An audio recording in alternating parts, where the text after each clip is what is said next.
پلیسا داشتن تو خیابون گشت میزدن که به یه ماشین مشکوک میشن. میبینن 3 تا جوون تو ماشینن. اون 2 نفری که جلو نشسته بودن یکیشون لباس تنش نبود، نفر دیگه هم گردن و صورتش خونی بود. تا پلیسا میرسن اونی که عقب نشسته بود با اونی که لباس تنش نبود شروع میکنن به فرار کردن. یکی از پلیسا تیره‌بایی میزنه، اونا هم میترسن و تسلیم میشن. خلاصه پلیسا میگیرنشون. اون نفر دیگه که گردنش خونی بود به شدت زخمی شده بود، میبرنش بیمارستان ولی از بد روزگار زنده نمیمونه. تو آگاهی از طرف میپرسن چرا زدیش، مگه رفیقت نبود؟ طرف میگه ایمان، اون کسی که گردنش خونی بود رفیق صمیمی من بود. درسته، یه مدتی بود من متوجه شدم ایمان مثل من ملیکا رو دوست داره. من عاشق ملیکا بودم.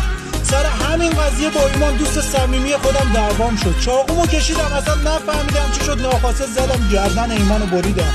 ترسیده بودم، لباسمو در آوردم با اون گردن ایمانو ببندم تا جلوی خونریزی رو بگیرم که تو همون لحظه پلیسا اومدن و منم سعی کردم فرار کنم که گرفتنم. این داستان واقعیه. روز 17 خرداد تو شهر ری اتفاق افتاده. میگه که با گرگ‌ها گشتیم، با ببرها خوردیم، با شیرها نعره زدیم، شب با کفتارها در خیابان خوابیدیم، ولی عاقبت خود شکار نارفیقان شد.